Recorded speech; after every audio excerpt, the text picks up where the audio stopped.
JSS, UPDF এবং KNF এই তিনটি আঞ্চলিক বিচ্ছিন্নতাবাদী দল পার্বত্য অঞ্চলে বসবাসরত চাকমা, মারমা, ত্রিপুরা সহ অন্যান্য ছোট ছোট উপজাতি তথা ক্ষুদ্র নৃগোষ্ঠীগুলোকে স্বাধীন জুম্মু ল্যান্ড স্থাপনের স্বপ্নে বিভোর করে রাখে।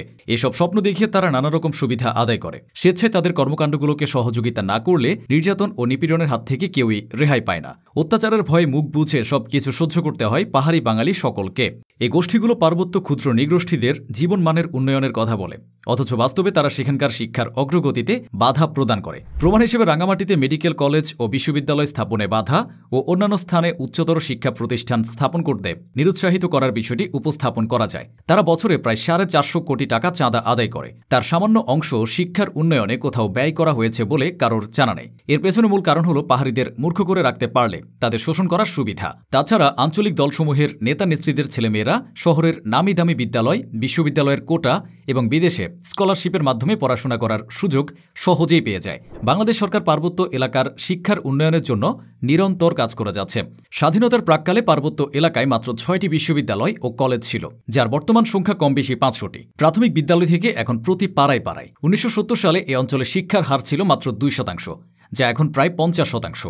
সরকারের আন্তরিক সদিচ্ছা সত্ত্বেও আঞ্চলিক সন্ত্রাসীদের অপতৎপরতার কারণে শিক্ষা কার্যক্রমকে আরও বেগবান করা সম্ভব হচ্ছে না। বিভিন্ন উন্নয়ন কার্যক্রমের স্বপ্ন দেখালেও প্রকৃতপক্ষে পাহাড়ি গোষ্ঠীগুলো উন্নয়ন কার্যক্রমে নানা রকম বাধার সৃষ্টি করে। সরকার পার্বত্য চট্টগ্রামে যত প্রকার উন্নয়ন কার্যক্রম হাতে নেয়, আঞ্চলিক দলগুলোর সশস্ত্র সন্ত্রাসীরা সর্বত্র তার বাস্তবায়নে বাধার সৃষ্টি করে। প্রতিটি উন্নয়ন কার্যক্রমকে বাস্তবায়ন করতে জেএসএসকে 10 থেকে 15%, ইউপিডিএফকে 10 থেকে 12% এবং জেএসএস এর অন্যান্য অংশকে 8 থেকে 10% হারে প্রাক্কলিত বাজেটের অর্থ চাঁদা হিসেবে প্রদান ব্যতি রেখে কোনো ঠিকাদার কাজই করতে পারে না।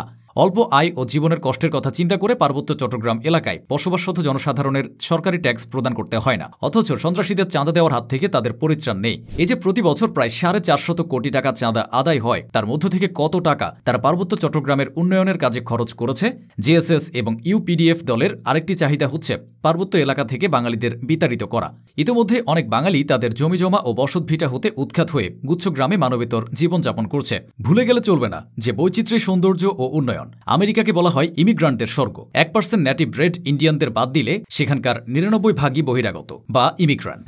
একই অবস্থা অস্ট্রেলিয়া এবং কানাডায়। সিঙ্গাপুর ও মালয়েশিয়ার চীনা, মালে ও ইন্ডিয়াদের একত্রে তাদের দেশকে উন্নতির শিখরে নিয়ে গেছে। অন্যদিকে মোট জনসংখ্যার অর্ধেক বাঙালিদের পার্বত্য চট্টগ্রাম থেকে উচ্ছেদ করে অন্য কোথাও নিয়ে যাওয়া কতটা বাস্তব তা দেখার বিষয়। ভুলে গেলে চলবে না যে পার্বত্য চট্টগ্রামের একটি বড় অংশ চাকমা রাজা ত্রিবিদি রায় এবং বোমাং রাজা মংশৈপ্র চৌধুরীর নেতৃত্বে মুক্তিযুদ্ধের বিরোধিতা করেছিলেন। স্বাধীন এ দেশে রাজাকারদের চেয়ে মুক্তিযুদ্ধের পক্ষের মানুষদের বাস করার দাবি নিঃসন্দেহে জোরালো।